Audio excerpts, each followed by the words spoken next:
Stowe is currently a teacher assistant, also a podcast on the Nick and Mal show. The number one show out there on the motherfucking social media consultant to the Nick and Mal. I'm gonna start giving you some bars. This is the number one show on the net. I'm wearing that chain. I might flex. I really might flex with the necks. I might pull up with the back. I might pull up out with a tech. I might pull around with a tech. I might give you a fucking tech. Cause you out here really fouling. You niggas about to get a tech. Nigga, I'm not the ref. Nigga, your bitch suck beef. Ooh. Nigga, that make that pussy queef. Woo. Beat it up. Nigga, I'm a drug dealer. Nigga, your bitch wanna feel me. I don't really feel her. Show the change.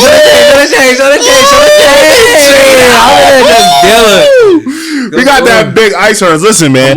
Come on. 5, 4, 3, 2, 1. Malcolm, thank you for being here. Sir. Thank you to the listeners for tuning in and joining us on this journey. The Nick and Mal show woke up at 5 p.m. this morning. Went running, and guess what? What happened? We made it through that motherfucker. We made it through that motherfucker. Right, now we here. Elevate your game, brothers. Elevate your game. Elevate your game. We one of many shows out here, brother. Yeah. And we at the top, and there's no going down. Yes, sir. And in the future, we gonna climb many more mountains. Joe Rogan's next. Joe Budden is next. But guess what? What? Elevate your game, niggas. Elevate your game. Elevate it. We done made it through this motherfucker. Amen. Now let's go. Let's pod. What's good, bro? You chilling? What's happening? Bless, man. I'm out here. Yo, shout out to last week. We had Clean Your System on the show. Clean Your System right now, they doing numbers right now. Shout out to E too. His those are my interviews that we dropped last week. We had to hit him with a double header. Yeah. A back-to-back. Back-to-back. Come on. E, honestly, yo, shout out to E. You broke every single record that we had as far as views, as far as likes. I think it's 20-something likes on that video. More than that. 10 plus subscribers. Yes. So E, big shout out to you. Keep doing your thing, player. We're gonna link up real soon. Yeah, having it was worth it. Now we just dropped Clean Your System yesterday. That's doing numbers also. Numbers early. Come on, man. Feeling for it. I was so yo, add me on Snap. If you add me on Snap, I'm gonna tell you, you get it's like you get early access to everything. You know, you get early access. Early access to everything? What do you drop on Snap? Everything, early access, like flyers, anything, early access. So people were fiending. They were like, "Yo, this shit is out already." I'm like, "Nah, tomorrow." They fiending. People added me on Snap. Okay, wait, what did you put the basketball game on there? Put the basketball flyer. Put a little bit of the episode, a little bit what a clip may be for episode 18. Okay. So they getting everything. They get the behind the scenes stuff. Yeah. So, but yeah, man, shout out to Ryan, shout out to Ed. I got a little bit of bone to pick with Ryan, I think. Why you say that? So we were in the show last week and we're like, hey, we're all giving each other flowers. So we talked about how Malcolm may be the GOAT. Most likely he's not.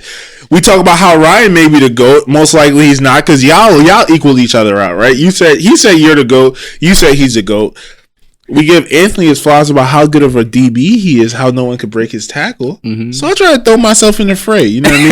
Just to balance it out. Yeah. And look, we're going to put the clip right here. I say, what do you guys think about my football career? Ryan, which I thought he was going to give me my flowers, right? He said, yo, Nick Hand's work.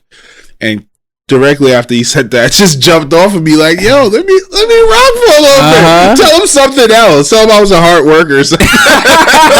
That said, Nick Hand's work, and he was like, started talking about me. But Malcolm so? Yeah, shout out to Rob for that though. Nah, Rob, I love you, but that was a little disrespectful. I was heartbroken. I already knew as soon as he switched to me, I'm like, yeah, Nick about to start crying. No, I'm not gonna start crying. I already know what it is. My football career don't match up to y'all, so it's okay. And that's the thing. I was being funny when I asked about it. You know what I mean? Because I mean, if some other people were here, I'm not gonna call any names. Maybe I could discuss my football career. But when we have three dudes who started for multiple years and won a bowl game, I mean, it's not much I can say. That's a fact. Facts. So, once again, man, we gonna keep pumping these interviews out. We got Stacks coming up next week. Yeah, shout out to Stacks. That's that one's gonna do numbers major. Yeah, Stacks. I look forward to it, man. We look forward to getting a great workout with you, and after that too. Hell yeah. I thought you was about to say something. No. But yeah, man, the show is going up, and it's like I said, we're not even playing around. Elevate your game, brothers. Yeah, that's it. Elevate your game. 13 going on 30, right? Yeah. That's 30. So funny. I was telling Malcolm, I was doing Lyft yesterday, and this dude came into the car with his kids. First of all, he's a bad dad. He has 3 kids. I judge any parent that does this. 3 kids with him. He comes into the car, and he has his headphones blasting, like, yo, pay attention to your kids, bro. Exactly. Do you think that's a little disrespectful? As soon as you told me that outside, I'm like, that's what's going on? Yeah, that's what I was thinking. But then he started playing 13 going on 30 by Fabio Foreign, and his headphones is so loud, I'm bumping to it like, yo, this is fire. And then I realized he played this shit like 4 times in a row. I was like, nah, he fuck with it, because that's when I listen to that song, I can't listen to it once. Yeah, it's one of those songs for me. And I need pre-workout when I listen to that song. That's pre-workout or a nighttime vibe, like that's. But what's the song? How does the song correlate to him though? You know, he's taking an Uber with 3 kids. Like, I didn't really hate on you. No, niggas gave up on him. The world gave up on that. Like, yo, honestly, bro, no, some real shit. If you have 3 kids and you taking an Uber, you doing bad. Yeah, you doing bad. Just drop them to school. Like, yo, after 1 kid, if you want Uber time, if you can't order a vehicle, which we're not making fun of anyone in that situation, don't have any more kids. Yeah, for real. Yeah, I mean, keep that to 1. Keep that. Don't come into a kid got to sit in the front and shit. You're not even paying attention to the kid. Like, cut it out, bro. Kids are a financial responsibility. I met a gentleman on Xbox just a month ago. I go, yeah, I'm about to have a kid when I'm 30. This some random dude. He from Ohio. Okay. He go, 30? I'm like, yeah, 30. I'm gonna have a kid when I'm 30. When I'm all settled. He was like, nah. And I'm like, bro, it's for financial reason. He goes, bro, I'm 22 with 2 kids already. He goes, you know how old my kids gonna be when they turn, how old I'm gonna be when they turn 18? 40. I'm like, yo, bro, good for you. You 22 with 2 kids playing Xbox right now. But that's and I think we both have the same view on that. I don't want to have kids until a certain time, like, okay, we're able to care for our kids. But I always thought, right? So say me and you have kids at 30. My mom had me when she was 18. And honestly, I feel like I'm privileged to be one of those kids that get to enjoy the youth of their parents. Yeah. Your parents are young while you are kind of growing up. As opposed to some people, when they're 18, their mom is 60, 65. Because she didn't wait till like 30, 40 to have them. I think everything is a give and take in life. Everything is a give and take. You sacrifice something to gain something, but as I said, you have to make that sacrifice. If we wait till 30, 35 to have our kids, we're going to be kind of old by the time they're 18. And our kids are not going to have that chance to enjoy our parents' youth. Whether it matters or not. Nah. I mean, it's a different story from you, but you come in my parents, you know, they had that around that time in the 30s. How old is your dad?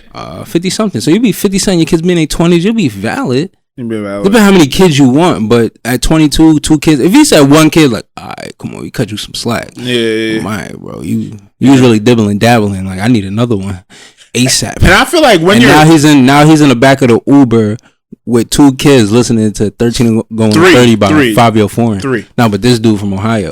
Oh, he was in your Uber? Yeah. Niggas like, you want some mix shit. What are you talking about? No, y'all know Uber. Niggas just make stories up on a podcast. Y'all see some shit, some dude shit said, Luber, bro. I'm dead ass, bro. When he was driving it? Bro, on your block, bro. Yo, it shit said Luber, man, driving Lyft and Uber.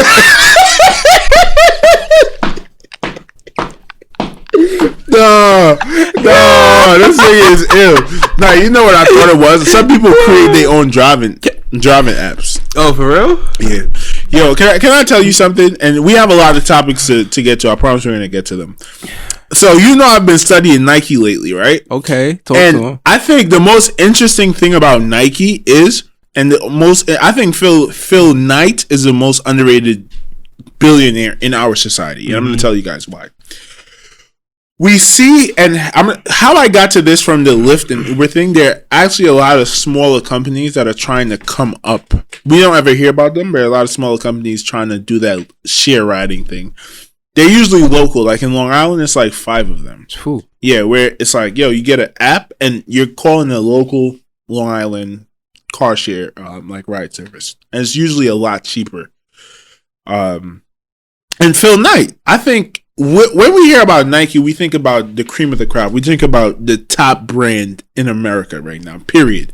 Right? Other than Apple, Nike is probably the top brand, right?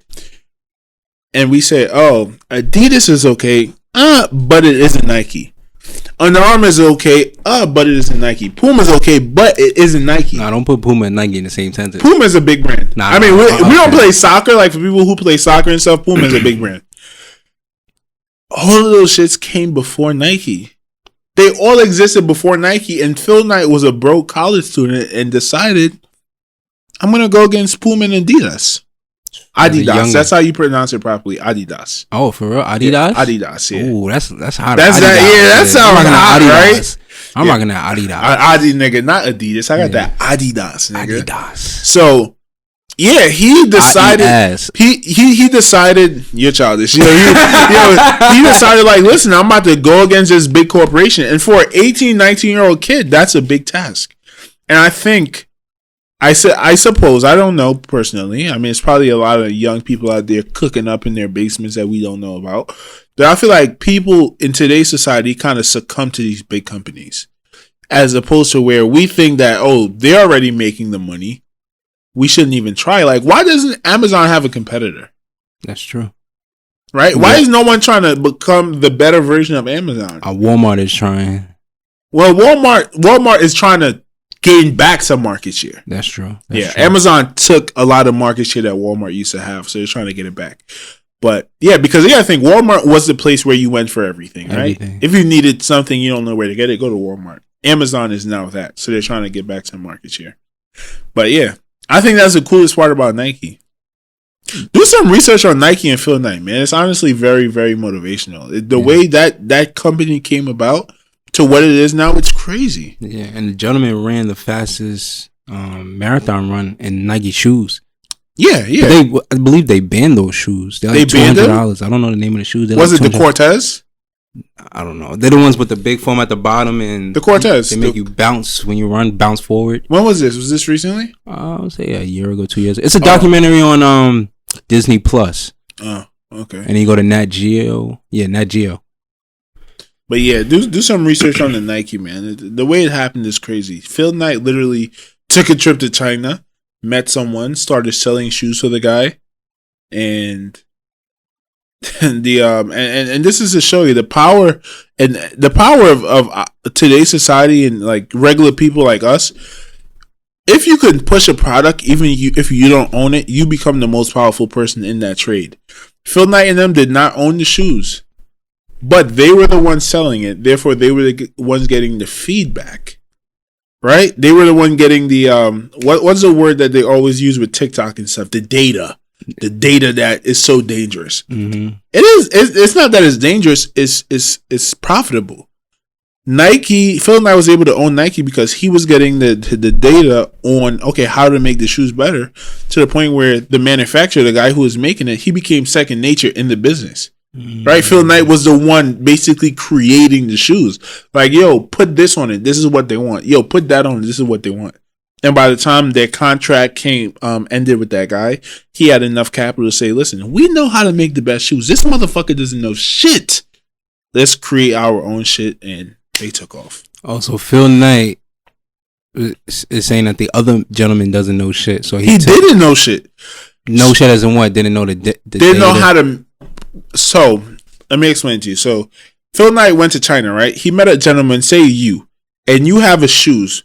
And the shoes was originally for jogging. Another reason why Nike got really big is because they brought jogging to America and sold the fact that if you want to be a jogger, you need to wear Nikes. It was actually low-key illegal to jog. Like, people were getting arrested left and right when they first started jogging. It's like, yo, why is this dude running through my neighborhood? You know what I mean? This is kind of weird. Also, that's funny. So it was just random. It was It was random. Kind of weird to see people run. Yeah, it wasn't a thing. It wasn't a thing. Like you see how we see people running now and it's normal. No one was running, and now you see someone run through your neighborhood. Like, yo, somebody just ran through my neighborhood. Come pick this nigga up, please. To answer your question, so Phil Knight went and got the guy. He's like, okay, these are the best running shoes in Japan. Brought them to America. Started selling like 3,000 units a month. Now, shoes are kind of in the beginning stages, so a lot of people are saying, like, listen, maybe let's say, for example, oh, my feet hurt here. I think we need a little bit more cushion here. Or I think the laces need to be longer because I need to tie them tighter. Or whatever reason, I like the red better than the black. I like this colorway. So they're selling the most shoes, even though the guy owns it. So they're getting all the data on how to improve the shoes. And they're constantly calling the guy like, hey, this is the improvements you need to make. So when their contract was up with him, they knew how to make the best shoes because the guy was actually taking all the advice from them, and that's how they took over. And they never looked back. And timing is so important. The year they got out of the contract with this guy, the Olympics was held in America. And guess what? Niggas, they didn't even have money like that. Just gave a lot of athletes it. Probably promised them a lot of fucking money. And some of these athletes won gold. Some of these athletes became the most popular athletes in the world. And Nike became fucking Nike. And they've been growing ever since. So shout out to Nike, man. Shout out to Nike. What I'm getting out of that is outsource your work, people. Yes. Outsource your work. As in, a perfect example right now, we seeing is Barstool. Barstool is on Deion Sanders' Instagram. Deion Sanders wears Barstool hats. Yes. Who else is there? It's Wallow and Gilly. Gilly and Wallow, actually. Gilly and Wallow. They have the Barstool logo on all the IG posts. Yeah. You know, outsource your work. Let other people take care of it because the notice that they're gonna get from what they do, yeah, it's just gonna make you better. And that's actually like in the Phil Knight documentary, that's actually a key point they point out. He never wanted to be the main guy, like the only one promoting it, but also don't outsource your work to one person. Have what's the word I'm looking for? A team, basically a team, a bunch of contractors that's pumping the work for you, so that they do what they do, and it all comes back to you. There's a 48 laws of power, man. Try to take as much credit as you can, but do that by dispersing the work, and all of it is gonna come back to you. And yet again, money talks. Money talks and bullshit walks. So shout out to Phil Knight, man. Very, very inspirational story. Just me on a little fitness tip. Your boy that did some yoga, finally. Yo, shout out I know you've been doing your yoga. I used to. I be doing it by myself now. Yeah, but it's not the same, but definitely not the same. It helps. But tell them about your little yoga experience when you was going. We just going, what, 2 or 3 times a week? I was going. Yo, first of all, imagine Nick doing yoga. Honestly, I thought I was nice. At first? Nah, at first I was trash. All right, I'm going to tell you a story. Talk to us. So, this is when I was in Albany, and obviously this was when was this? When was this exactly? This was in January of this year. January of this year, I moved to Albany, and I low-key stopped all physical activity, so my body started hurting real bad. Right? I had stopped playing football like 2 years before, and I started feeling the effects of like, damn, my body is fucked up. But we was playing basketball a lot, so I was physically active. When I graduated for like 2-3 months, it wasn't doing shit, so my body was really fucking broken. Right? I had plantar fasciitis. The shit that Goran Dragic got hurt with. You ever had that before? Yes, senior year, beginning of the season. Worst pain in the world, bro. It feels like someone is just stabbing the bottom of your foot. And that's where it was hurting where the arc is at, right? Your foot. Yeah, so that's where the arc of your foot at under there. Just painful. Every time you walk, every time you step, you stretch it, you tighten your foot, everything hurts. Everything hurts. To play honestly, if you aggravate it enough, it's going to get to the point where it's not bearable to walk on it at all. Exactly. I don't know if you ever got to that point. No. Especially early in the morning when it's tight, it's like stepping on hot rocks, man. You want to hear something funny about, since we talking about that? Dawn was taking care of me with the whole plantar. How you say plantar? Plantar fasciitis. Plantar fasciitis. Perfect. Right? So I'm like, no, this is taking way too long. I want to play. I think we had a scrimmage coming up. The blue and white scrimmage. I didn't play in it. But I went on YouTube and I found some other workout to do. And I just started doing that, and I felt better. Yeah. I'm like, yo, come on. That's how I kind of healed it up myself too. Yeah, bro, YouTube is honestly a physical therapist. Exactly. You really, because it's physical therapists on there. Like, you gotta think, just like anything in life, and we don't look at it like this, right? You see Dawn, like, okay, she's a professional. She went to school for this. She knows what she's doing.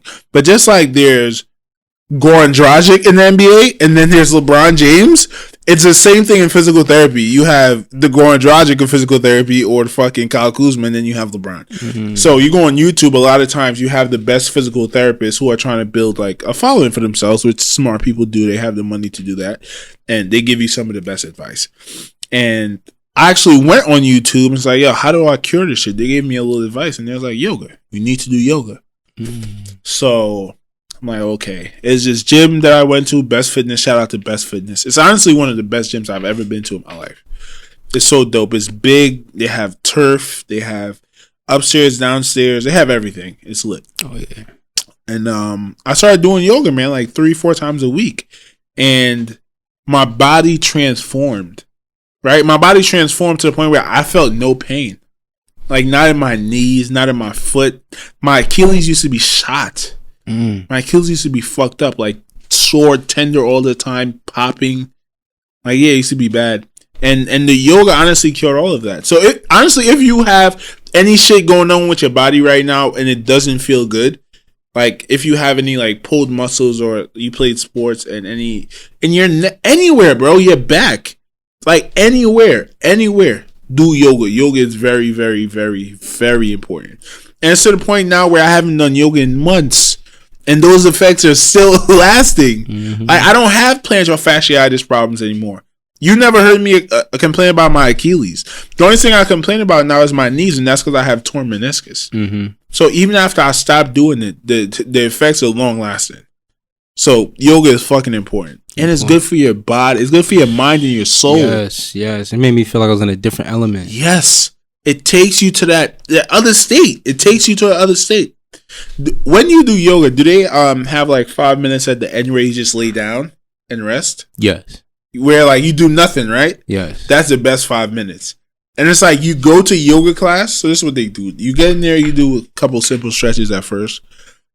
Hot yoga. You did hot yoga too, right? Yep. Couple simple stretches at first.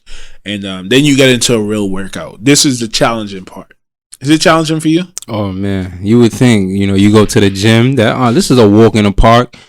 These girls are whooping your ass. Whooping your ass. You ain't never had a 6-year-old lady make you feel like bullshit. Like, yo, how does she put her foot behind her head? Mm-hmm. How is she holding up? How is she holding up? Just going through the whole flow is hard. Like, your shoulders don't hurt? Oh, my. It's a workout. It's an ab workout, it's a shoulder workout, and it's small, minute muscles that you never paid attention to. So you go through the main workout, and that's great, right? You're going to be tired, you're going to be fucked up, but you can take a break, you know what I mean? It's a judgment-free zone. Yes, like Planet Fitness. Right. We hate those gyms. Yeah, fuck Planet Fitness. I want it to be a judgment zone, nigga. You better get your ass together. But, yeah, so you do your shit, and then in the last 5 minutes, they tell you to lay on the floor, put your hands behind your head, and just relax. And it's honestly like a fucking dream. Just chilling, lights off. Lights hot off. Ass sweating. Uh-huh. Thank God. Some nice music. And you just feel like, yo, I'm about to have the best day of my life. Mm-hmm. Like, I need this. Yeah. But what about the breathing, though? So. Go ahead. With the breathing, I always think you inhale through your nose, right? Yeah. Just like that, right? With your in mouth. In through your nose, out through your mouth. In through your nose, out through your mouth like this. Right? Yeah. Mm-hmm. Bro, the lady's telling us, let it all out. I'm like, what do you mean, let it all out? I hear these girls start moaning, basically. I'm like, yo, what the fuck? This is how you supposed to breathe? Nah, they get spicy in there. But okay. And then she's like, feel it through your lower back. I'm like, hold on. No, yes. You dead feel that shit in your lower back? Yo, and listen, it's hard to explain yoga because it's such a fucking great thing. But they tell you things that if you're not doing it, you would be like, what the fuck are you talking about? They'll have you doing a stretch and tell you breathe. and let it go from your spine or feel it in your spine. It's like, hey, how do I breathe into my spine? Exactly. And then you just concentrate and you breathe in. You feel like, air. I feel it in my spine. You start feeling air in your spine, bro. And honestly, for me, it's been times where I would breathe in while doing the stretch. Pop! Like my back just cracked in the correct spot. Yeah, bro, it's crazy. It's like you just went to the chiropractor. No, I was gonna say that. I think that going to yoga is kind of like chiropractic. No, it is. It's chiropractic. But yeah, no, I think the breathing is a big part. Honestly, I didn't do it long enough to the point where I could like hone in on my breathing, because you got to be in good shape to control your breathing, because you're supposed to be controlling your breathing throughout the whole thing. Mm-hmm. Your breath should be connected to your movement. So say like you're doing a fold, like a regular stand-up fold. Down you should be inhaling, and up you should be exhaling, or vice versa. But it should always be in line with what you're doing. Yeah. And that's so important, and you would never think that. No. Just breathing. No, I never knew you're supposed to. You always told be quiet. I think it's like a football thing, really. Be quiet. You don't want to make too much noise that you're tired. Yeah, don't show weakness. But it's different breathing techniques. That's like true. that like I forgot what it's called, but that's a breathing technique. Okay. Yeah, it's different. It's like what you can do. Do you know if you lack breathing through your nose and out through your mouth, your face gets droopy and everything? Word? Yeah. What's that? Because I was on a Joe Rogan podcast, and a gentleman said you lack muscles in your face. That's why your face gets droopy and everything. That makes a lot of sense, because when you breathe through your nose, it feels different, right? It feels like you have to concentrate and work on something. Exactly. You always feel like, it's like a work-out. Yeah. But that makes sense though, because people that breathe through their mouth, they always look droopy face, like like a little fat ass kid with asthma. That was me as a kid. That was me too, bro. Yeah, I feel like we all breathe through our mouths though. Like you always. That's how you walk around, nigga. Nah, that's a fact. Nah, fuck. But yo, shout out to yoga. If you guys are watching, listening to this, try it out, man. It's honestly really beneficial. And guess what? If you're a guy. Oh yeah. It's like that, fellas. Yeah. Everything they say, they are bad. The instructors, they are bad. I know your instructor don't look good at all. Right? Yeah, you probably don't even think about that. Like, why would you? Like, why would you? Yo, honestly, bro, I had an instructor so bad. I'm like, I'm not even doing it. I'm about to leave. Like, you not finna do this shit to me, nigga. You really left? I asked him like, yo, can I sit behind you? Like, can I put my back behind yours? Nah, I'm chatting, but yo, I know you chatting. Try it out, man. Yeah, definitely look into yoga. And if Malcolm is going to that shit too, yo, ladies go. You might see a sexy black man really take care of you. Yeah, exactly. And that means he take care of himself. I actually want to become a yoga instructor. Whoa. That's probably like that's a challenge to me, because I know that shit is so hard. Getting to that point would probably take a lot of work. Yeah, I want to try it out. But what you can call it? Big Nick yoga with Big Nick. Big Nick yoga. Big Nick yoga. Speaking of, have you ever heard of Bikram yoga? No, what's that? It's this Indian guy. It's actually a documentary on yoga. You and Serena might like it.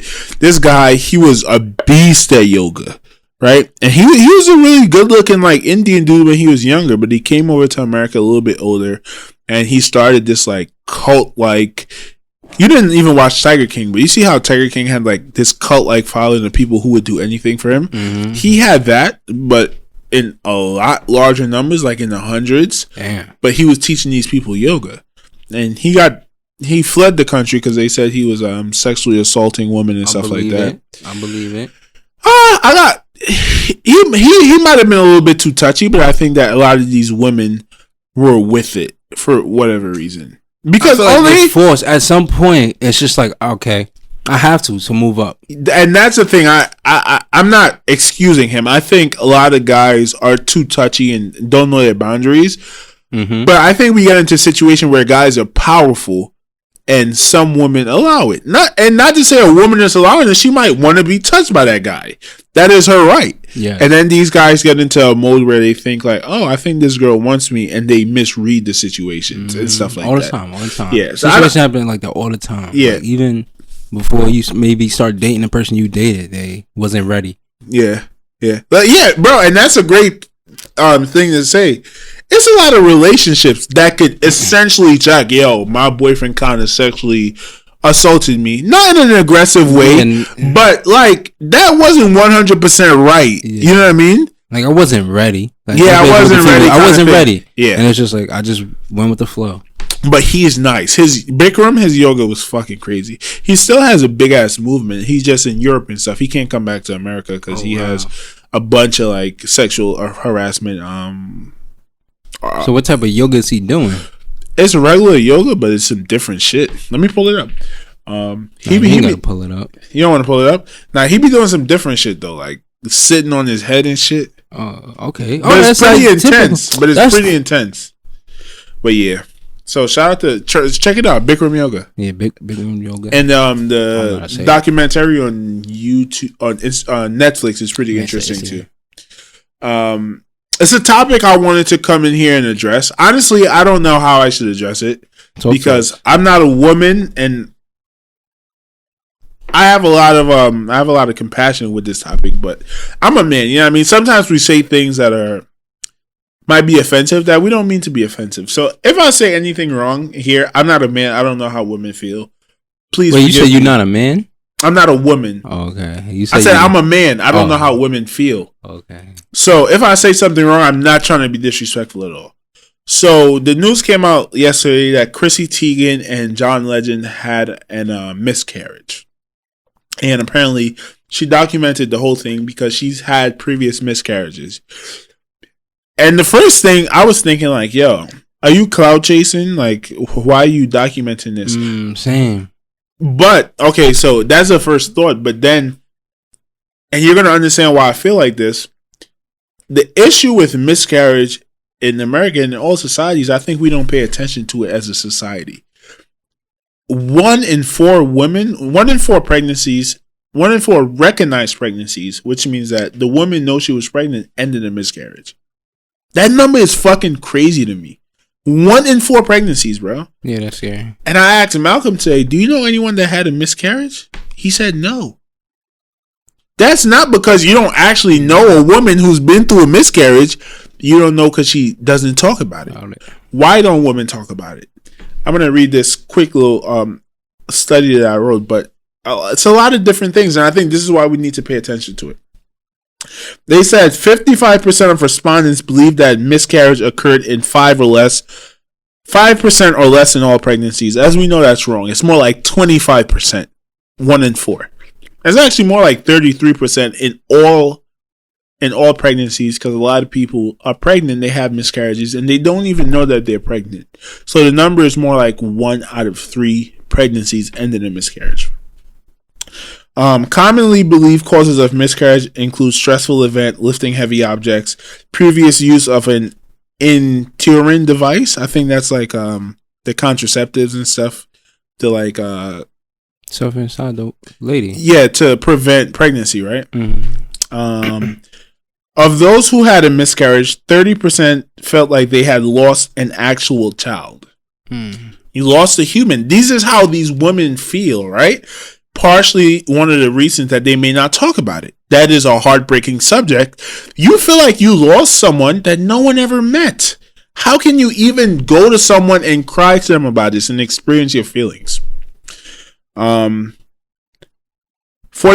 felt guilty. Why do you feel guilty? You didn't have anything to do with that. You didn't cause that. You didn't do it purposely. But for some reason, women feel guilty when they have a thing. 41% reported that they had done something wrong. 41% felt alone.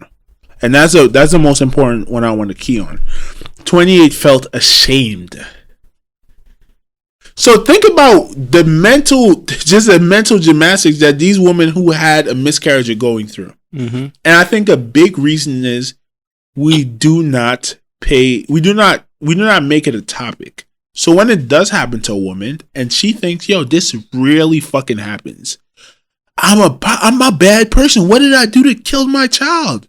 Is something wrong with me? When in all actuality, it's very freaking common, right? What were you telling me about drug addicts?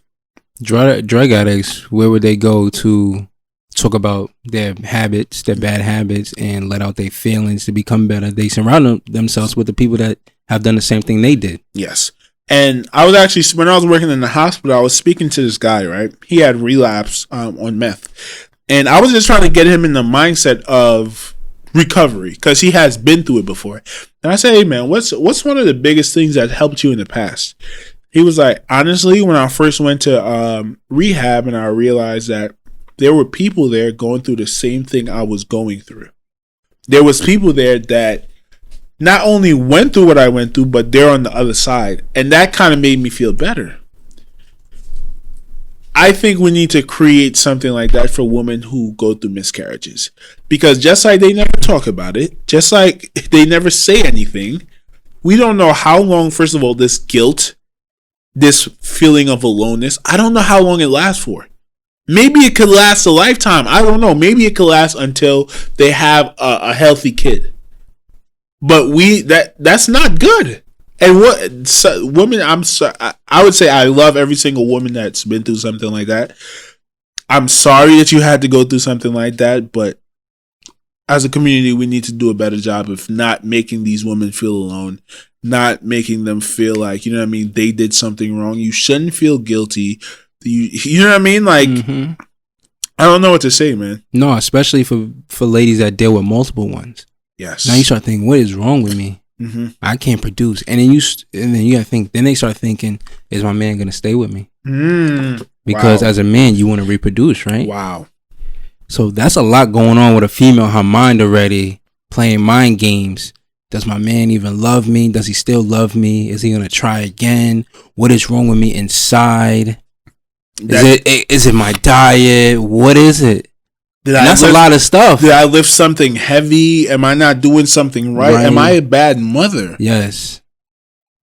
That is fucked up for anyone to have to go through. And the key part is alone. They feel alone. Alone. They feel like, no, all my friends, they would never go through this, right? My husband, like, why? How could I do? I don't know, bro. I don't know. I'm not a woman. And this is a point where I'm saying, like, I'm not a woman. I don't know what the fucking feelings are. I just know that we need, as a community, we need to make a bigger deal of it.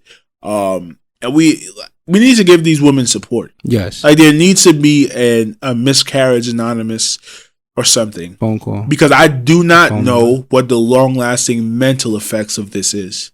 I don't know. That's right. And back to the Chrissy Teigan thing. I think her recording it wasn't for clout. I'm going to trust that she had good intentions of putting that out there to let women know we all go through it. It doesn't matter how much money you have. It doesn't matter that I was aware that this was a possibility and I took every single step possible I could and it still happened, which means you are not accountable. It is not your fault if it happens. And I know it's easier said than done. Women who it happens to are still going to have those thoughts. But as we said with the addiction thing, knowing that people went through what you went through and people recovered from it definitely makes it that much easier. Even if it's a little easier. A lot easier. You have someone to open up to. Yeah, we like talking to people that we're familiar with. You know, especially on a situation like that. You want to open up to someone that has been through it, that could teach you life lessons, and they can help you go through the process of feeling happier. Yeah, that's a fact. So once again, man, any woman that's been through that, definitely say a prayer for you, man. We definitely keep you in our prayers, and we definitely just wish the absolute best for you, and don't take it out on yourself. Right. Maybe go on Facebook and try to find a Facebook group as for right now, and then you could go off of that. Yes. You know, start your own group in your community. Yes. And I would say this, don't drown it out too. Don't just think, oh fuck, you know how we do that a lot, like especially the black community. I would say we drown out a lot of our emotions, and we do not know, as young people, we don't know when it's gonna pop up again. You know what I mean? Don't drown it out. If it's happened and you feel like it's something that you need to talk to and work through, don't just put it on the back burner. Definitely get help and hash it out with yourself before you move on. Yes. Facts. lighten up the mood now. Yeah. Yo, I wanted to say a quick shout out to what's his name? The owner for the Dallas Mavericks. Oh, Mark Cuban. Yes. Mark Cuban. Big shout out to Mark Cuban. Big shout out to Dallas Mavericks. Yeah. You want to tell the people what Mark Cuban did? Yeah, I'll tell people what he did. So shout out to Mark Cuban. Mark Cuban, actually, as y'all seen all over the internet for the past few years, Delonte West has been struggling with drugs, being homeless, just not being Delonte West. Mental health. But it could be karma, trying to karma for what? Smashing LeBron mom. Or some black magic. You think LeBron had the woo done on him? Probably had the woo done on him. No, that's a fact. Because ever since LeBron left Cleveland, he left the earth. Exactly. No, that's for a fact. Exactly. That's a possibility. Or, no disrespect to the king, Brian Mom probably got that guapito. Oh, chill.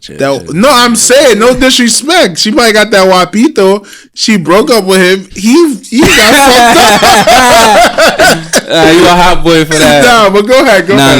No. But on a serious note, but Delonte West has been dealing with, I would say, drugs and being homeless out in the streets. There's a lot of videos out him acting out, imagining that he's in the army. It's not something. It's not funny. It's not funny. But you remember in the group chat? Yo, we bad people. Yo, hold on. Somebody posted something in the group chat, and someone was like, "I think you said y'all feel bad for it." you wrote it, motherfucker. You say somebody wrote. You wrote it. Tell him what you wrote. No, somebody posted the video. Tommy posted the video, and he was like, "Damn, I feel bad for him." And then I was like, "Why you feel bad for him? He the leader of the fucking army." Because in the video, he said he was the leader of the army. Go ahead. I'm sorry, man. You're good. So this video is him saying he's the leader of an army, which he's not. Yet again, he is homeless. So I guess Mark Cuban, after a while, had enough of seeing these videos and seeing one of his former players looking like this. So he has put him in rehab center and will be taking care of his expenses. And Mark Cuban has done a lot of positive for a lot of people, so this is just added on to the list. So Mark Cuban, we thank you for that, and Delonte West, we hope you go through this and feel better and come out a better man. No, absolutely come out a better man. And yeah, man, I just want to say I respect Mark Cuban because he's an anti-Donald Sterling.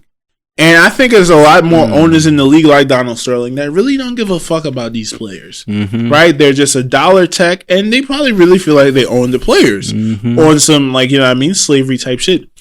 And we always give energy to negative stuff, which sometimes we need to. We needed to get Donald Sterling the fuck up out of there. But there's so many stories, bro. Everyone that played for Mark Cuban said, yo, he's the best owner. He's the coolest owner. He cares about us. Fuck the basketball shit. He cares about us. And I think this is what this shows. He's seen it. Delonte has played for a bunch of teams. No one else reached out. Mark Cuban's like, yo, I had enough of it, as you said. Hey, go into rehab. Went and got him off the streets.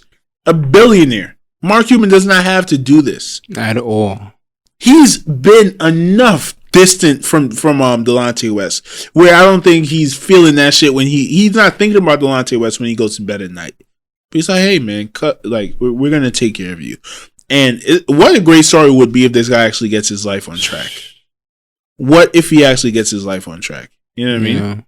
So I just know when he opens up about the whole situation, it's just gonna be a beautiful thing for all the listeners and viewers. Facts to hear and see.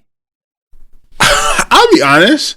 Let's think about this, right? And this might be a crazy question, but if 5 NBA players was to drop a documentary, Delonte West is in my top 5. Oh yeah. He would have to be, right? Come on. We gotta talk about that. Him being the leader of the army. Like, sir, when did you go to the military? What are the tactics that you use, mister? No, hold on. Yo, we gotta show that video. I'm sorry. Okay, hold on. My goodness. But not only the army shit.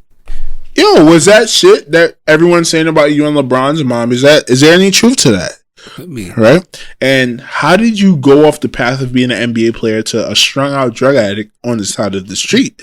And what did Mark Cuban do for you, and now talk about your, you know what I mean, your comeback. Yeah, then talk about being a leader of the army. Leader of the army. Started off with that, ended with that, my nigga. Like, come on.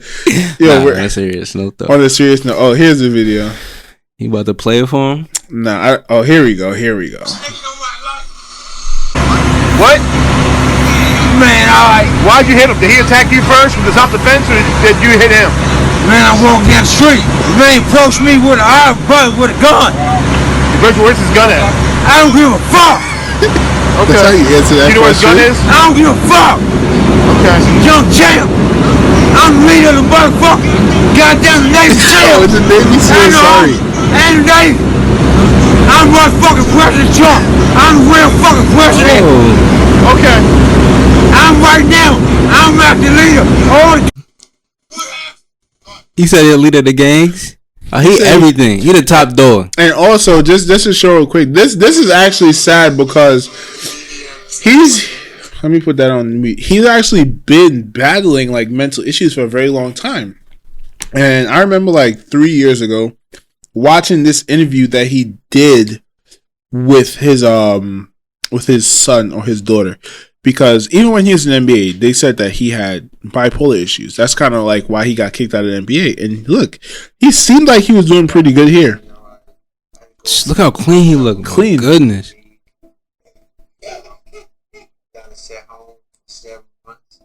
He a country boy too, though.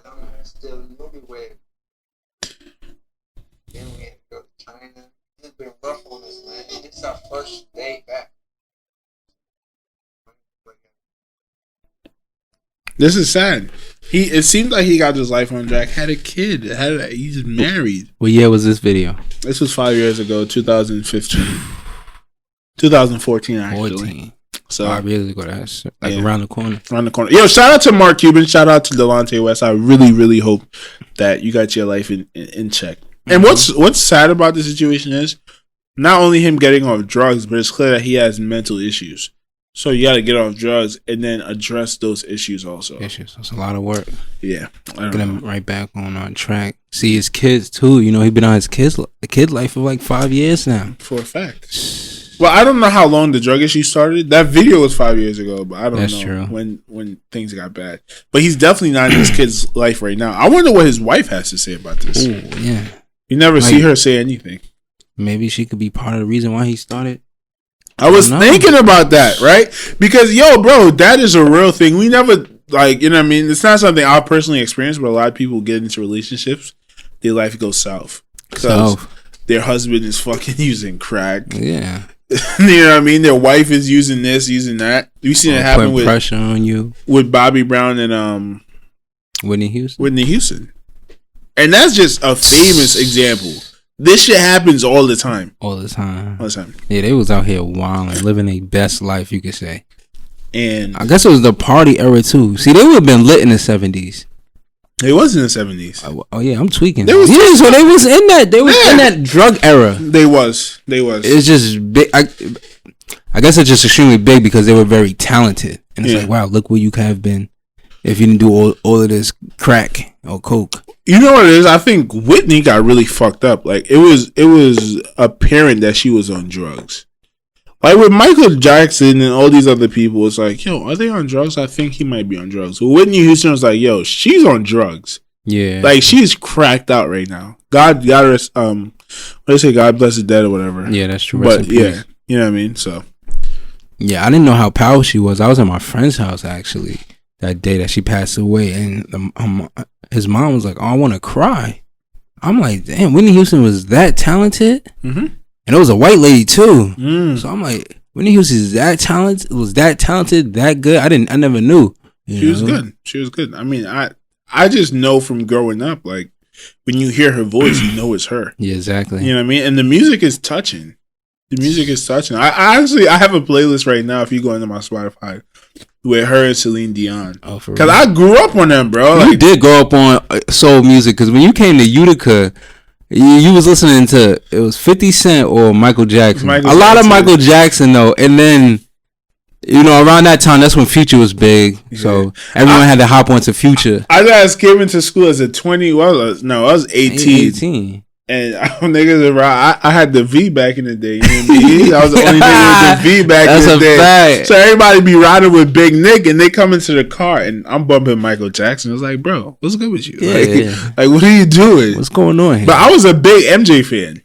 I think, okay, what year did we go into college? 2015? Yeah. What year did MJ die? Like 2011? Yeah, around that time. I always knew about MJ, but when 2009, 2008, I would say. Oh, damn. I was in 7th grade. He's been dead for that long. It wasn't funny. There was some kid I went to school with. So I'm in 7th grade.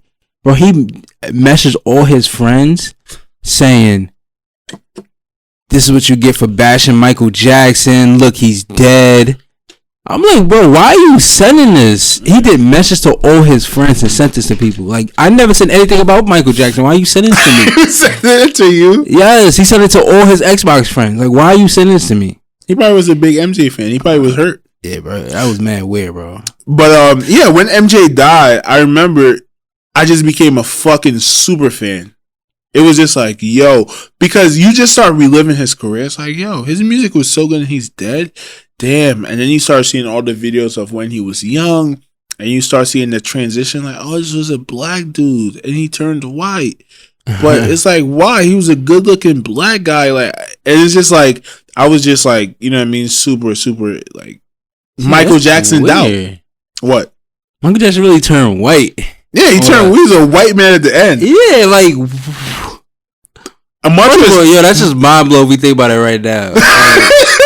Like, what the fuck? Yeah, I feel like we don't pay attention to that. A black dude really turned white. Yes, that happened. For real, like back then, not like right now. Like, it's not the technology we had. It was the technology that was back then. You had a black man that turned white. Started wearing a wig and all that. Yes. So, but shout out to the media. I would say this. After he passed, they played black people their respects, and they mostly portray the black image of Michael Jackson, right? Because they could have violated us. Michael Jackson, 100 years from now, could have never been black. Mm-hmm. He's a great white guy, you know what I mean? Just like Jesus. Just like they want us to believe that Jesus is white, my brother. Yeah. You know what I mean? Yeah. But Jesus is black, like, if you really think about it. Mm-hmm. Hashtag stay woke. Hashtag stay woke. But some of you niggas need to go to sleep. I think I said that here before. Some of you niggas need to nap. Y'all way too woke. Y'all been making shit up. Like, this woke is for a reason. Do we care that Donald Trump paid $750 in federal taxes? $750 in federal taxes? And what about it with him? Do we let him slide, or do we let him slide? Yeah, we let him slide. Why?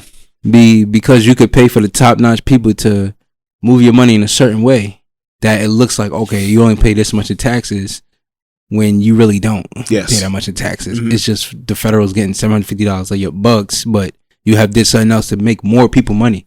Yeah. When you are a business owner and you have employees, don't be mad when that gentleman is not paying taxes. You're paying the world. You're paying the world. When you create a job, you create a business that's giving people jobs.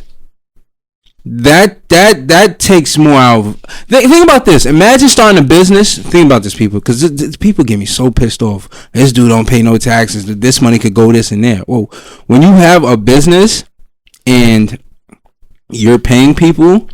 Think about this. You're paying a lot of people, right? Especially at his level, you pay a lot of people. Why would you want the government to take a lot of your money that you work hard for to tax you heavy? Mm-hmm. Doesn't make sense. Mm-hmm. So on this side here, we have the business. I'm paying all these people, and I'm gonna pay the least here. Yo, I just had a great idea. Should taxes be based on income, or should there be a set tax for every individual? Because it seems like you're being punished for the more money you make, which is not something you want to punish. This is what sets America apart from Germany and all these, like China, all these tight companies, where these communist companies, where they're countries where there's no incentive to get rich. Mm-hmm. That's why Germany and Russia, there's no creativity coming out of there, because the people are not motivated to be creative. Mm-hmm. And that's why we have all these different colleges. I was listening to a podcast. It was a short clip. I forgot the gentleman's name, but he was saying how we are better than China, basically. due to the fact that we have all these universities. We allow people to be creative. Yes. You know, we allow people to go. If you want to stay home, you go to college right next to you. It's not just one university's here and we all need to go here and you all need to go pass the test to go here. Mm-hmm. You know, you can strive for that or you go locally. Yeah. And still make it out. And then plus we have technology, which is... Or you want to become a rapper or a fashion designer. Exactly. Do whatever the fuck you want to do in America because you can make it. And people are mad at this gentleman for paying taxes. Yeah, the being mad at Trump for not paying taxes is fucking stupid. And let's break it down politically first. First of all, Barack Obama and his president Joe Biden, Sleepy Joe, they put in the tax bill that Trump was able to do that. And Trump called him out on that in the debate. Right? Like, hey, you and Obama put it into place. Why did Obama put that into place? Because they all get elected on rich people. Yes. Rich people control the fucking government. So guess what? When the government are putting in laws, the laws are going to favor who? The rich fucking people. Right? Let's stop that right now. It's no way to change that. There is no way. Right? When you have to get a bill passed, guess who it goes past first? 10 billionaires. Guess what the 10 billionaires are going to say? We don't want to be taxed 100 million. We just don't. Mm-hmm. We'll give some money to charity. We'll create some write-offs. Mm-hmm. They basically create the laws. We'll buy something in cash. Yes. With 1031 exchange. Yes. If you and the other thing is why you shouldn't be mad at Donald Trump. He's in real estate, right? Go read Rich Dad Poor Dad. The one thing is going to make apparent to you: the tax laws for real estate, they're not fair compared to other tax laws. Yes. Right. If, for example, one of the top things in real estate is leverage. Leverage meaning the amount of money you have to invest in something, right? If you have let's just say $100 million building and you sell it, if you don't want to pay $1 in that in taxes, you just transfer that money to another building or a couple of buildings, and you don't have to pay $1 in taxes. So instead of losing $20 million, you could just hold your money in assets and say, hey, just get 5 buildings worth $100 million and I'm good. Yeah. If I ever need some money, I'll sell it. But I'll rather keep the $20 million leverage than giving it to the government. Exactly. And if in the article, they was actually talking about Trump, he's kind of broke because he doesn't have any liquid. All his money is in assets. So that's what he does. He just transfers the assets. Mailbox money. Get money at the end. Exactly. Get money at the end. That's a big thing too. Who else does that? Warren Buffett. He doesn't own any liquid. Everything is in assets. So at a certain point, you could live like that, you know, and that's the big thing Nip was preaching, as in mailbox money, you know, or on his song, he's talking about equity. You know, you might get the money at the end, but it's you'll struggle at first, but it's a lot. Bless you. It's a lot better to get the money at the end. The tax law I wanted to talk about, but I think I already talked about it. I was watching this video. They was just talking about all the ways that these people save all their money in taxes. Yeah, bro. And you have to, like I said, when you have money, and that's the thing. Why are we complaining about what rich people do? Like, why are you not trying to strive to be rich? Why are you not trying to strive to pay less in taxes and give more in charities and give people jobs? Like, what is? I hate people that just complain about shit. Just stop. Why don't you try to be them? Yes. Like facts, nigga. Try to. You know what it is? A lot of people don't believe that they can be great like that. That's true. And also we realize a lot of things is people mindset at the end of the day. Yeah. You really can't. And I was thinking, you know, growing up, you hear that too. Like, wow, all these wealthy people, they can't give money to poor people. Well, sometimes when you deal with certain people, they don't have the right mindset. Yes. So you could give them everything they got and they still fuck up. Perfect example, Mayor Bloomberg. Gentleman, I forgot the name of it, where he basically wanted to help poor families. And to help poor families, to give them more money, you know what you had to do? You had to go see your dentist twice a year. And you get a check for that. I wrote an article about this on the Nick and Mal page. You get a check for seeing your dentist? Yes, you get a lump sum of money from the government for going to the dentist twice a year. You get a lump sum of money as a parent if your kid gets this type of grade on the Regents. You get a lump sum of money if your kid doesn't miss school this certain amount of days. Wow. And it didn't really change. It didn't really change. And also another reason why it was hard too is because the families had to keep track of a lot of things. So they already got a lot on their plate, and they had to keep track of going to the dentist and writing that down or having it on file. But we realized people were still doing bad in school. People were still not going to the dentist or the doctor's office. And I believe it only lasted 2 years because you're dealing with people's mindsets. Yes. If someone's mindset can't change, then that's the problem. That's why you can't complain about when you see people, when you see Mark Zuckerberg giving this amount of money and you complain, wow, this costs this much. Why is he not, he's worth billions. Why is he only giving 1 million? Mm-hmm. It's not going to make a difference. It's not going to. And that's a great point. People do that. Remind me to tell you about Amazon, but I was actually going to ask you this, but it fits right into what you were saying. I was going to ask you, if you owned a business, right, would you pay your employees a fee to work out every day? Like, if you come, before you come to work, we have a gym here, you work out every day, we'll include that in your check, because that has been proven to reduce people who work out. Get health insurance. It's going to cost the company less at the end of the day. You're not going to have to do sick days as much. You're not going to have to pay as much in health insurance, all that different stuff, because working out is going to, your health improves, right? Yeah. Would you do that? Of course. It's like a campus. Think about it. If you have your job as a campus, a college student feels comfortable on their own campus, right? They go to the gym. They could go back home and shower. But if you have everything there and then you have, look, we serving you breakfast, you make everything better for the employee. They come in. And I would do it. I think a lot of people should do it. But the numbers say that even when people pay you to work out, a lot of people don't work out. Oh. Yeah, they don't do it. They don't take it up. A lot of people do it. They might start off doing this. Like, fuck it. I'm just not working out. That goes to your point. The mindset is such a strong thing that these little incentives don't even really make a difference. Don't make a difference at all. And this is what I hate about politics right now, is that, and sometimes, right, I was telling my mom, I be arguing with my stepdad just to hear him go, because he hates Trump so much that anything you say that might be a little bit towards Trump, he's going to get fucking angry. Mm-hmm. And that's what the news media does. It's like, Trump is this fucking hot button. Anything Trump does, bro, they were making fun of him. Because he has corona right now. They said he's experiencing a couple complications. And CNN was still going to him for getting corona, basically. Like, what the fuck? This is why it may come off at times that I'm a Trump fan. Because I don't like the fakeness of Trump is this big demon and we have to get him out of office.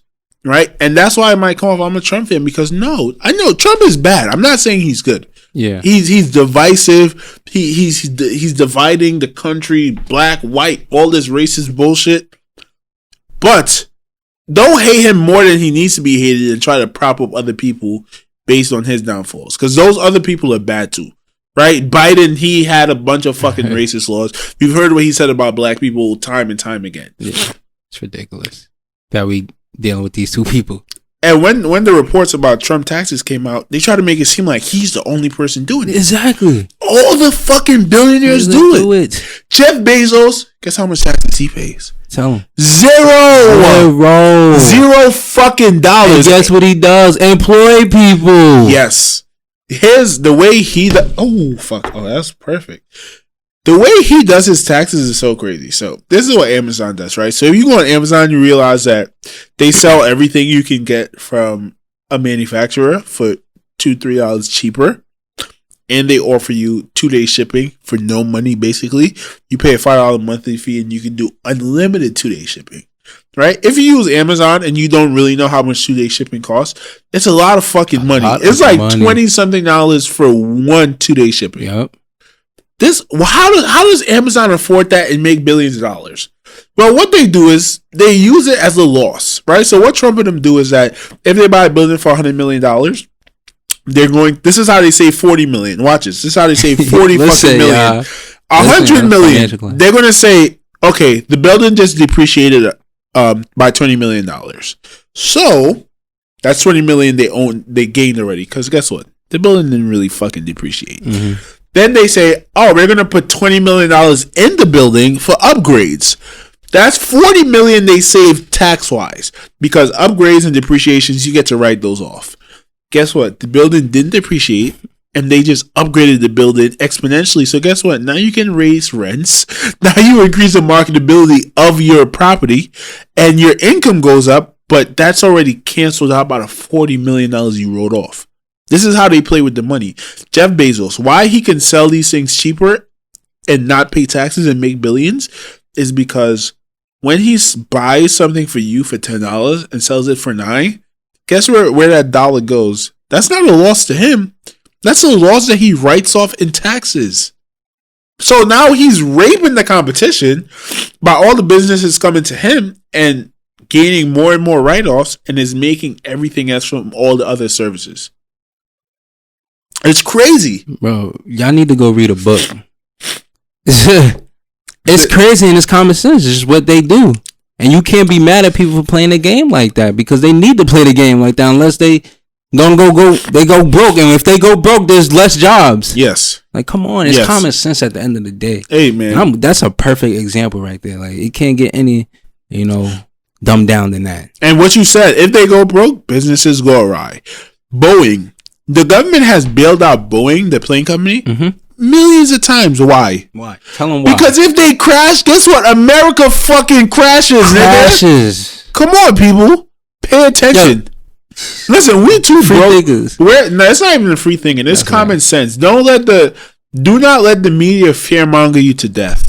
Yes. Do not let the media tell you you should be mad about this, and you say, you know what, Donald Trump is an evil, racist, white piece of shit. So guess what? I am with it. The world is set up for broke people to be taxed more than poor people. That's just how it is. Read Rich Dad Poor Dad. I'm pretty sure a lot of people read it. Yes. Read it again. Read it again, nigga, and pick it up. Pick these gems up. Pick these gems up. Come on. Like you said, we don't have it like that to be doing that, but we have the basic knowledge of understanding why these people are allowed to do that. And I feel like that's what people don't understand. They just rather complain. Yes. Complain. Give me your money when they have employees that they are paying. Donald Trump taxes has never affected any of our pockets. That's what I'm saying.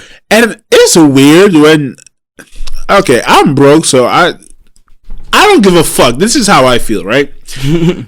Tell him, bro. First of all, Donald Trump, forever, though. I'm not going to be broke forever. Donald Trump taxes has never affected my pockets, Malcolm's pockets, or any other person's pockets. Thank you. And for some reason, these people believe. First of all, we already live in the richest country in the fucking world. Like, stop fucking complaining. This shit can't get any better. That's a fact. For some reason, they think if Donald Trump and Jeff Bezos and fucking Bill Belichick, Bill Belichick, Mark Cuban, if they pay more taxes, that homeless people are going to be living in fucking mansions. For some reason, they think that is what's going to happen. And that would be so better for the world. Pull up the broke. Guess why broke people are broke? Because they broke mentally. Larry June had a little segment in his new. Shout out to Larry June, man. Larry June had a little segment in his song talking about it, like just your area and having a broken mindset, being lazy. And that's what we're talking about now. They broken mentally. Yes. If you give a broke person, and this is one of the financial intelligence lessons, you give a broke person $100,000, they're going to be broke in 2 months. Yes. It's not about Donald Trump paying $1 million in taxes opposed to $750. I don't know what the difference would be. Stop hating on Trump, man. He's already a bad person. He don't need y'all to hate on him. He's already about to lose the election. Yeah, he is. I hope he does. I know you didn't watch a presidential debate, but Biden held his shit. He didn't forget anything? No, he was. I watched a little bit. He was moving a little shot with his hands, like. Honestly, I think Biden was playing possum because I could tell. Like, say, like, you know what I mean? Say me and you are doing something, like, we're playing basketball. And every time you see me play basketball, I look fucking trash. I can't shoot. I can't lay the ball up. I'm playing like Keanu. I'm playing basketball like Keanu. And then I'm like, yo, let's play for $50. Fuck it. And you get on the court, and I just start swishing everything. The handle is tight. He'll be like, yo, I just got gamed. I think that's what Biden did. Because I can see Trump. Trump wanted to come with this dude, Sleepy Joe Biden. He does not remember anything. he couldn't use that because Biden was sharp. We thought Nick Johnson had coronavirus. I just took a test. I don't got corona. We don't got. I can't tap you on. It might be some shit. Yo, did you see the Black Youngster video with Beyonce? Nah. Like the little that little clip. Was that really Beyonce? No, it wasn't Beyonce. Oh. He was saying like, no girl looks better than Beyonce. I'll put the clip up so you guys can take a look at it. I feel like I'm the only person on a ledge. Beyonce is a very respectable woman, good-looking young lady, smart, powerful, and the aura around her is just kind of crazy. I do not think that she's that crazy beautiful. Personally. And I'm not disrespecting anyone. I'm not disrespecting black women. This is just personal feeling. What does that mean?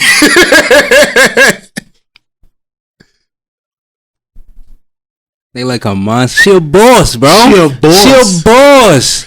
You see what she has? Come on. Yes. She has what these other ladies don't have.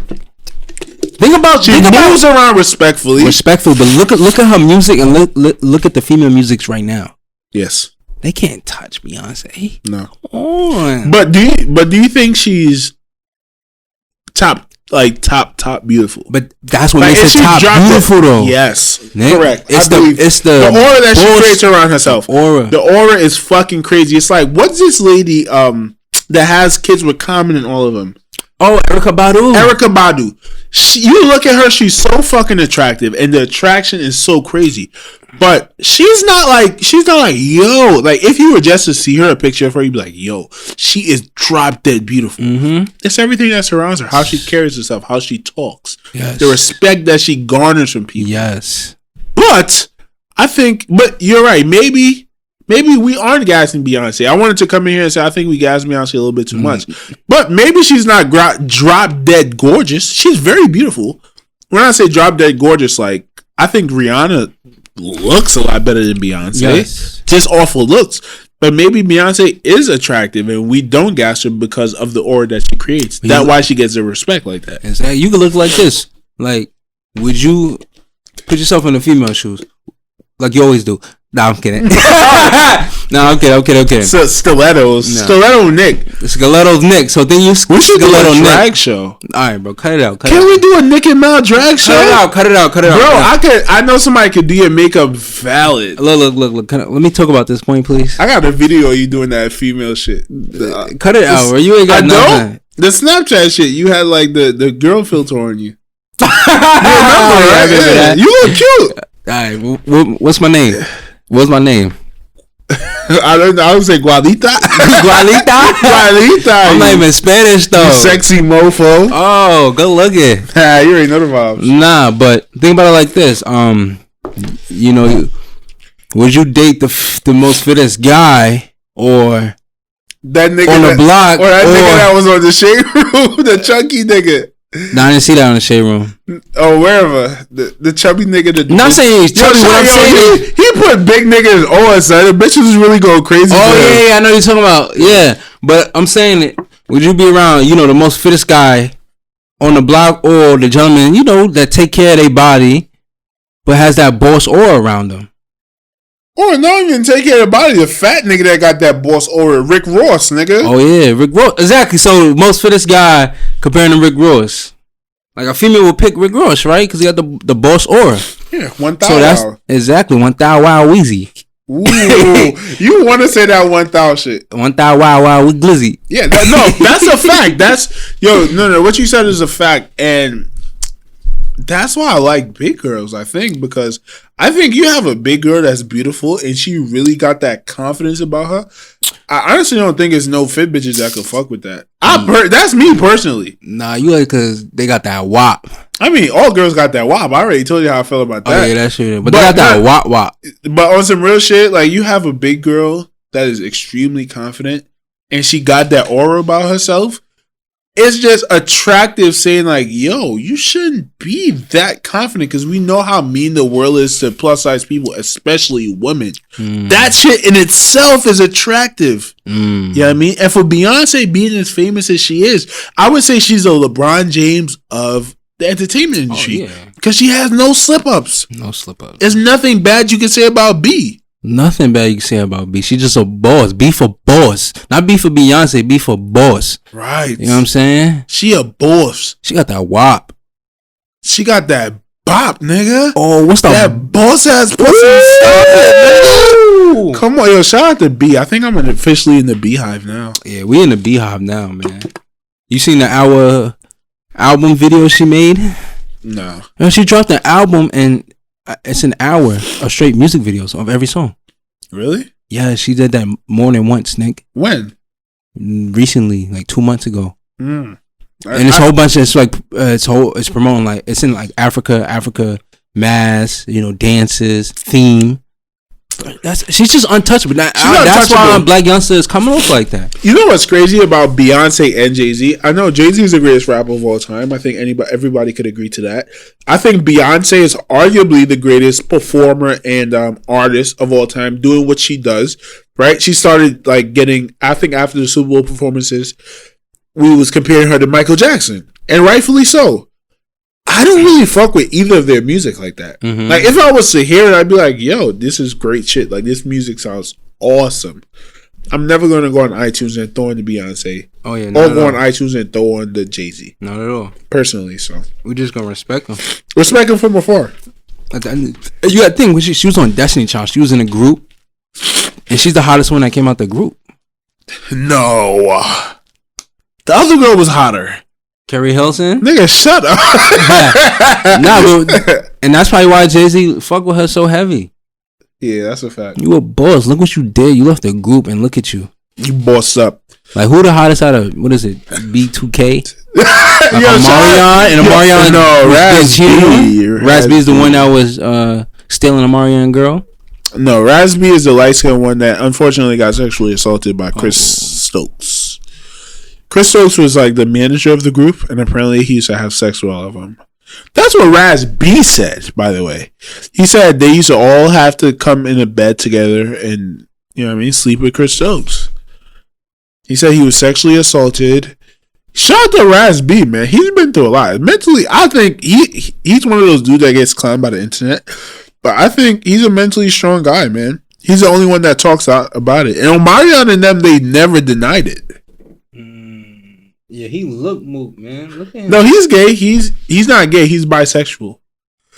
And he says he's bisexual. Chris Stokes says he's bisexual? No. Raz B said he's bisexual. Raz B said he's bisexual? Yeah. He likes men. He likes women. But he said that he thinks that Chris Stokes is the one who made him bisexual. Because of happiness. You're making me think. Remember, we were talking about that before. People are missing love and happiness. Mm-hmm. I'm doing this and you're giving me all this glorious spotlight. Yes. Now, when I think I'm having intercourse with another man, I feel like this might come with it. Or yeah. LeBron James. Dizzle Nizzle. I'm going to give y'all a date right now. Pizzle. It's Saturday, October 3rd. Yeah. Which means that Game 2 of the NBA Finals was just played last night. And I want to congratulate LeBron James on winning his 4th championship. Mm-hmm. He won it already. Early. Yeah, not only for the fact that I think he's 23-0 when he's up 2-0 in the series. Tell him. This shit is a fucking mismatch. Tell him. This is a first-round playoff series. It's not close. It's honestly sad watching it, bro. Mm-hmm. It's like, yo, how did Miami get here? Mm-hmm. Right? What would LeBron probably would have dominated any team that came out of the East. And for me, maybe he wouldn't have. Maybe Giannis would have given him a better challenge. But for me, it's poetic justice. As a LeBron fan, even if you're not a LeBron fan, you have to admit that this guy has experienced the most difficult NBA Finals out of any player. As far as if you was to stack up the teams that he faced in the Finals, 2 KD teams, a 73-10 team, 73-9 team. Tim Duncan and the Spurs with Kawhi Leonard, right? They were a dynasty without a top 2 player. Now they added a top 2 player to it. It's crazy. And I think it's poetic justice because this might be the easiest final that any superstar has ever been through, right? Let's be honest. LeBron James and his regular Cavs teams without an Anthony Davis would have blew out this Heat team. Mm-hmm. Now they have Anthony Davis. It's great. That's it. That's all you can say. They got AD. They I'm have gonna get AD. about AD. AD cook. And AD might be as good as LeBron. AD might be the second best player in the league, or the first best, and LeBron might be the second best. It's that close. D-Wade, I'm sorry. Kyrie, I'm sorry. Y'all are not as good as AD. This is clearly the best player LeBron has ever played with. Clearly. This is what he needed. This gentleman could do everything you could think of. You want to shoot the three? Go. He shot a game-winning three. As a 7-footer. A 7-footer. I'm shooting a game-winning three, bro. I'm shooting a game-winning three. Shoot a game-winning three. He could dribble the ball. Yes. He could move in the paint. Yes. He could do everything. I want to see. We should check what his percentages is, but he might be the best shooter in the league right now. It's so wet. All he does is shoot from outside, and that's how he plays inside. He might be better than Giannis, bro. I'll be honest. Oh, yeah, you could say that. I mean, he played point guard growing up, too. Yes, and the shot is crazy. And he can take it to the rim like Giannis, and he's equally a good defender. Yes. I want to hear what he won Defensive Player of the Year before, right? No, but he was second. He was second this year to Giannis. Honestly, I want to hear what the argument is for Giannis being better than Anthony Davis. And if y'all come with, he won the MVP last year, well, AD didn't play. And if you guys want to come with, he won the MVP this year, well, AD played with LeBron. But we see in the playoffs who's really carrying their team. Yeah. AD is up there. I would say LeBron won 82. Yes. And I'm kind of pissed. We giving Giannis too much clout for not doing nothing.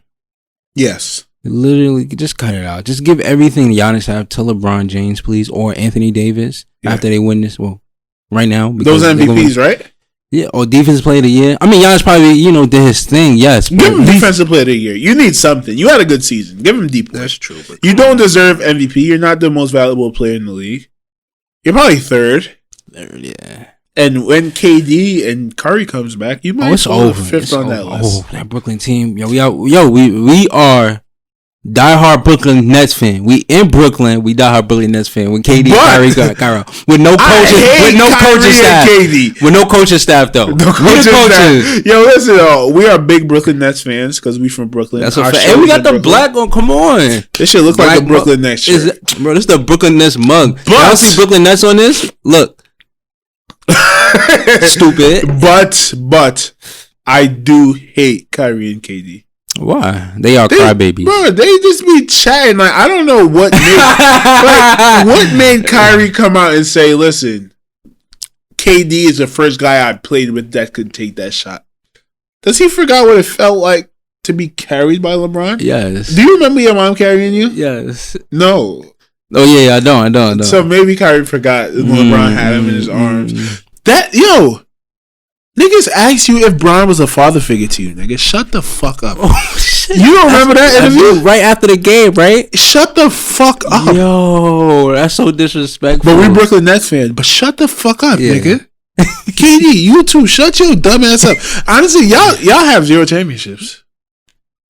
KD don't have a championship? No. Why not? Don't go to y'all are gonna validate y'all championships with LeBron and Steph and with the Warriors and with LeBron by winning the championship with y'all own. Ooh, if they went together and it's like, all right. Yeah, okay, but y'all are really championship level players, other than getting carried by niggas. That's true, but come on, you gotta do what you gotta do sometimes, right? LeBron did the same thing. He left Cleveland to go team up, to go win his first, and he came back and won. Right, and he validated his rings. Yes, but he's like, I need to know how it feels to be around a championship team. I need to know how it feels to win one. And that's what he did, right? And that's why I said if KD and if Kyrie wins, they'll validate. Oh, yeah. Just like LeBron validated his 2 times over, nigga. Yeah. 4-time fucking champion. Don't ever forget that. Beat the greatest 3rd, team.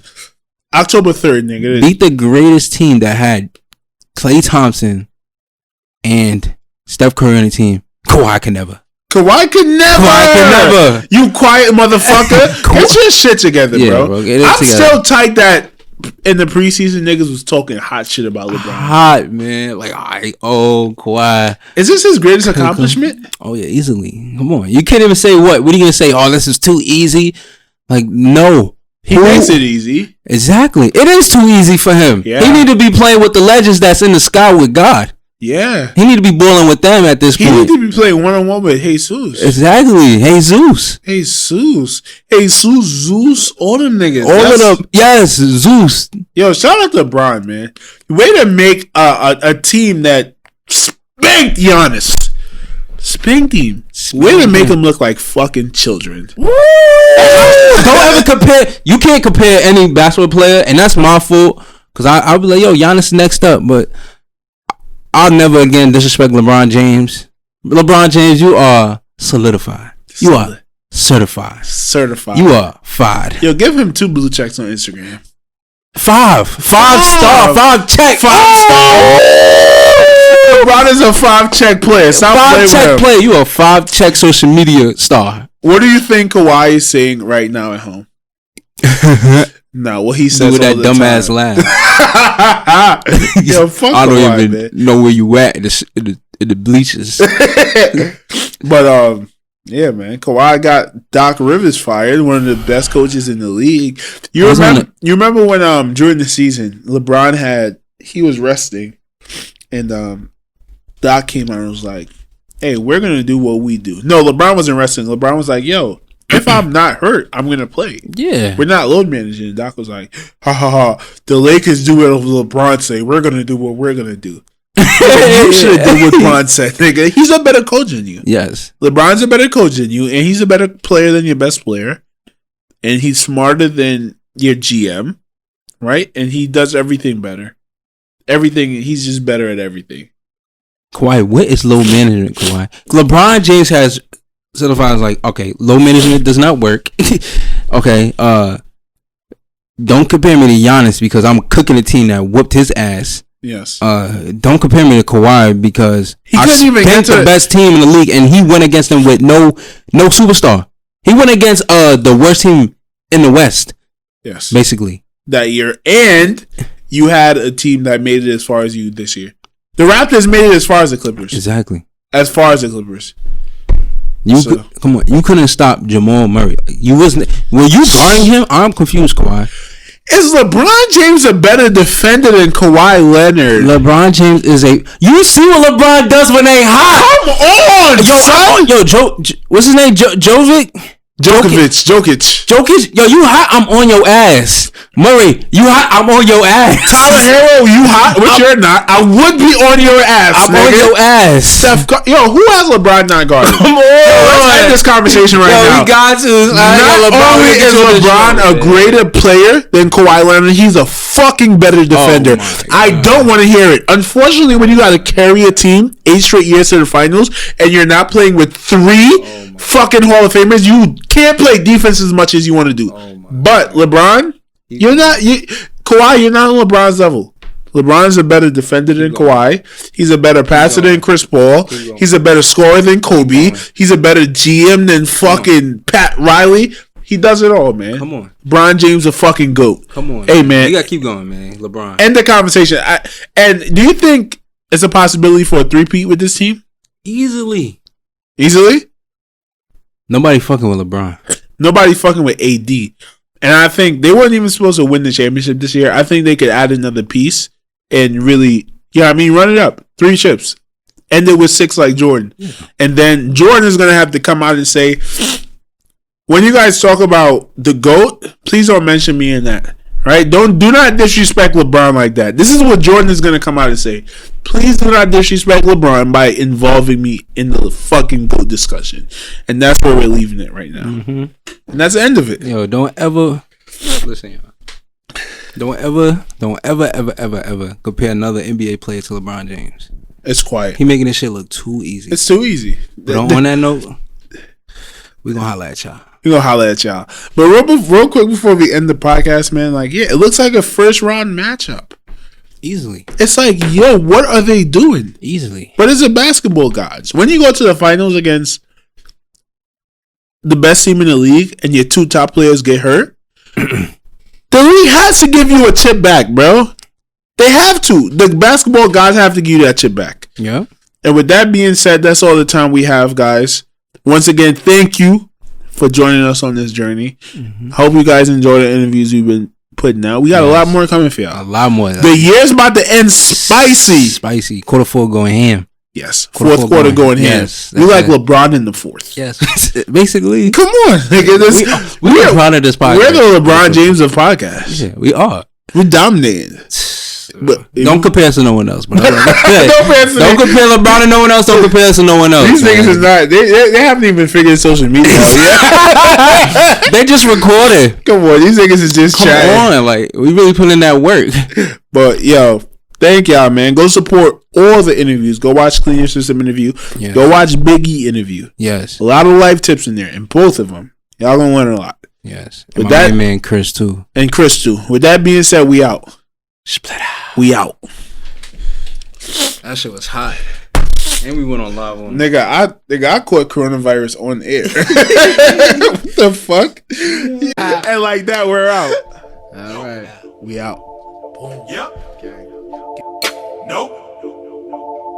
Yep. Nope. Yep. Ever told on a nigga? Nope. Ever squeezed the trigger?